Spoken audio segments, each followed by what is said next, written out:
একবার তো মনে হলো যে কিছু হবে না, যদি শ্বশুরমশাইকে খুশি করে দিই তাহলে বাড়ির কথা বাড়িতেই থাকবে। তারপর আমি মনকে শক্ত করে তার প্রস্তাব মনের মধ্যেই মেনে নিলাম।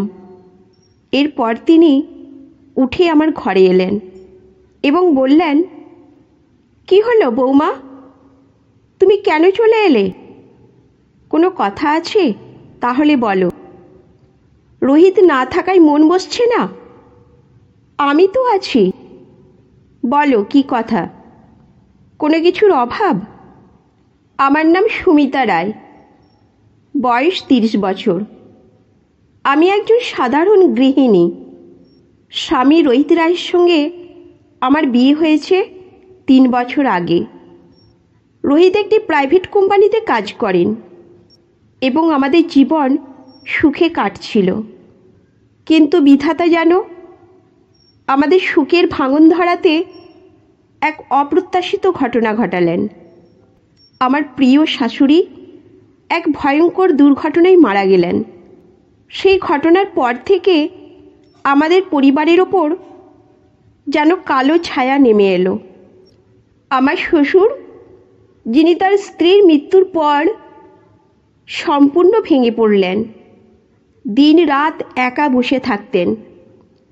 তার চোখে যেন সব কিছু ফাঁকা হয়ে গিয়েছিল। আমি আর রোহিত অনেক চেষ্টা করলাম তাকে স্বাভাবিক জীবনে ফিরিয়ে আনতে, কিন্তু সব ব্যর্থ হলো। এক পর্যায়ে আমরা ঠিক করলাম তাকে কিছুদিনের জন্য আমাদের মেয়ের বাড়িতে পাঠাবো। হয়তো সেই পরিবেশ তাকে কিছুটা হলেও মানসিক শান্তি দেবে, কিন্তু তাতেও কোনো লাভ হলো না। 1 মাস পর ফিরে এসে শ্বশুরের অবস্থা আগের মতোই রইল।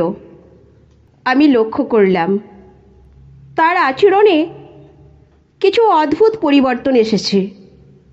তিনি যখন তখন আমার সামনে এসে দাঁড়াতেন আর আমাকে অদ্ভুতভাবে তাকাতেন। প্রথমে ভাবলাম হয়তো আমার ভুল, কিন্তু সময়ের সাথে সাথে বুঝতে পারলাম তিনি আমার সঙ্গে বেশি সময় কাটাতে চাইছেন এবং আমাকে নিয়ে চিন্তিত ছিলেন।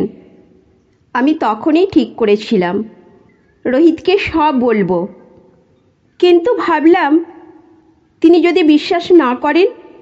এরই মধ্যে একদিন দুপুরে আমি শ্বশুরের জন্য খাবার নিয়ে তার ঘরে গেলাম।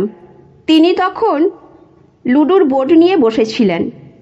আমাকে দেখে বললেন, সুমিতা, তোমার মন খুব খারাপ লাগছে বুঝি? চলো একটু লুডো খেলা যাক, মন ভালো হবে। আমি দ্বিধায় পড়লাম, কিন্তু তাকে একা রেখে আসতেও মন চাইল না। তাই লুডো খেলতে বসলাম। খেলার সময় তিনি নানা ধরনের গল্প করতে লাগলেন, যা কিছুটা অস্বস্তিকর ছিল। তিনি আমার কাছে এসে বসলেন এবং খেলার সময় প্রায় আমার দিকে তাকাচ্ছিলেন। আমার মনে তখন অনেক দ্বিধা আর প্রশ্ন তৈরি হচ্ছিল। এরপর থেকে প্রতিদিনই তিনি লুডো খেলার প্রস্তাব দিতে লাগলেন। প্রতিদিন খেলার সময় তিনি আমার আরও কাছাকাছি এসে বসতেন। একদিন খেলার মাঝখানে তিনি আমার হাত ধরে আমাকে কিছু বলতে চাইলেন। আমি চমকে উঠলাম, কিন্তু কিছু বললাম না। মনে হচ্ছিল তার এই আচরণের পেছনে অন্য কোনো কারণ থাকতে পারে। হয়তো তিনি একাকিত্বের কারণে এমন করছেন, কিন্তু তাও আমি তার কাছ থেকে দূরত্ব বজায় রাখার চেষ্টা করলাম। এরপর একদিন দুপুরে রোহিত 4 দিনের জন্য অফিসের কাজে শহরের বাইরে চলে গেল। আমি এবং শ্বশুর বাড়িতে একাই রয়ে গেলাম। সেদিন দুপুরে আমি খুব ক্লান্ত ছিলাম এবং ঘুমিয়ে পড়লাম। কিছুক্ষণ পর হঠাৎ আমার ঘুম ভেঙে গেল এবং অনুভব করলাম যে কেউ আমার গায়ে হাত রাখছে। প্রথমে ভেবেছিলাম হয়তো স্বপ্ন দেখছি, কিন্তু জেগে উঠে দেখলাম শ্বশুর আমার পাশে বসে আছেন। আমি সঙ্গে সঙ্গে উঠে পড়লাম এবং বললাম, বাবুজি, আপনি এখানে? কিছু কাজ ছিল। তিনি একটু হেসে বললেন, না বৌমা, আমি শুধু তোমাকে ডাকছিলাম, চা বানিয়ে দেবে? তুমি সাড়া দিচ্ছিলে না, তাই নিজেই আসতে হলো। আমি তাড়াতাড়ি উঠে চা বানানোর জন্য রান্নাঘরে চলে গেলাম। চা বানিয়ে তার ঘরে নিয়ে গেলাম। দেখলাম তিনি তখনও কাঁদছেন। আমি জিজ্ঞাসা করলাম, কি হলো বাবুজি, কিছু বলবেন?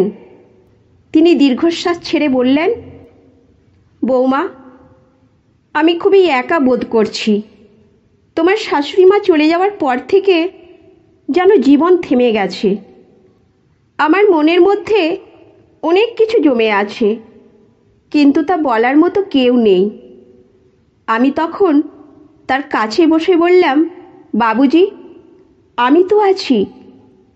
আপনার যেটা মন চায় আমাকে বলতে পারেন। তিনি আমার দিকে তাকিয়ে একটু হেসে বললেন, তুমি সত্যি অনেক ভালো বৌমা। তোমার সাহায্যে আমি এই একাকিত্ব থেকে কিছুটা মুক্তি পাচ্ছি। এরপর তিনি আমাকে লুডো খেলার জন্য আবার প্রস্তাব দিলেন। আমি দ্বিধাগ্রস্ত হয়ে রাজি হয়ে গেলাম। খেলার সময় তিনি বললেন, তুমি সত্যি অনেক যত্নশীল বৌমা। তুমি আমাদের পরিবারকে খুব ভালোভাবে দেখছো। আমি এই কথায় খুব অস্বস্তিতে পড়ে গেলাম এবং খেলা ছেড়ে উঠে গেলাম। মনে হচ্ছিল পরিস্থিতি দিন দিন আরও জটিল হয়ে যাচ্ছে। আমি রোহিতকে সব বলার সিদ্ধান্ত নিলাম, কিন্তু ঠিক করলাম যে তার ফিরে আসার পরেই বলবো।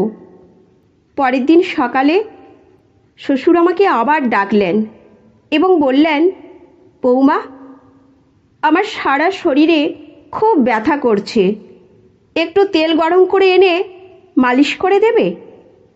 আমি কিছুটা সংকোচ বোধ করলাম, কিন্তু তার শারীরিক অবস্থার কথা ভেবে রাজি হয়ে গেলাম।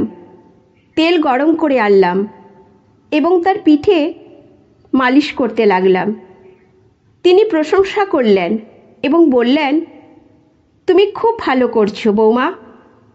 আমি তখন আর সহ্য করতে পারছিলাম না। মালিশ শেষ করেই আমি নিজের ঘরে চলে এলাম। শ্বশুর বুঝতে পারলেন যে আমি কিছুটা অস্বস্তিতে ছিলাম। কিছুক্ষণ পর তিনি আবার আমার ঘরে এসে বললেন, বৌমা, আমি জানি তুমি আমার উপর রাগ করেছ, কিন্তু আমি আসলে খুবই একা। তোমার শাশুড়ি মা চলে যাওয়ার পর থেকে আমি খুব একা বোধ করছি। তোমার যদি কোনো অভাব থাকে আমাকে বলো, আমি তোমার পাশে আছি। এই কথা শুনে আমি হতবাক হয়ে গেলাম। বুঝলাম তার এই আচরণের পেছনে একাকিত্ব এবং মানসিক অবসাদ কাজ করছে। আমি তাকে বুঝিয়ে বললাম, বাবুজি, আপনার একাকিত্ব আমি বুঝতে পারছি, কিন্তু আমাদের দুজনেরই উচিত এই পরিস্থিতি থেকে বের হওয়ার চেষ্টা করা। তিনি একটু ভেবে বললেন, হ্যাঁ, তুমি ঠিকই বলেছ, আমি চেষ্টা করব, কিন্তু তোমাকেও আমার পাশে থাকতে হবে। এইভাবেই দিনগুলি কাটতে লাগলো। আমি রোহিতকে সব বলার সিদ্ধান্ত নিয়েছিলাম, কিন্তু ভেবে দেখলাম আমাদের সম্পর্কের মধ্যে এই ধরনের কোনো সন্দেহ বা সমস্যার সৃষ্টি করা উচিত হবে না। তাই শ্বশুরের প্রতি যথাসম্ভব সম্মান বজায় রেখে তার কাছ থেকে নিজেকে একটু দূরে রাখার চেষ্টা করতে লাগলাম। গল্পটি আমাদের শেখায় যে সম্পর্কের মধ্যে সম্মান, সীমারেখা এবং খোলামেলা আলোচনার গুরুত্ব অপরিসীম। শ্বশুরের একাকিত্ব এবং মানসিক অবসাদ তার আচরণকে প্রভাবিত করেছিল, যা মনে করিয়ে দেয় মানসিক স্বাস্থ্যের গুরুত্ব। পারিবারিক সম্পর্কের ক্ষেত্রে সীমারেখা বজায় রাখা অত্যন্ত গুরুত্বপূর্ণ, কারণ তা অতিক্রম করলে সবার জন্য ক্ষতিকর হতে পারে। সম্মান এবং আত্মনিয়ন্ত্রণ বজায় রেখে সম্পর্ক গড়ে তোলাই দীর্ঘস্থায়ী এবং সুস্থ সম্পর্কের ভিত্তি। কোনো সমস্যা বা জটিলতা দেখা দিলে তা চাপা না দিয়ে খোলামেলা আলোচনা করা উচিত, যা সমস্যার সহজ সমাধানে সহায়ক হয়।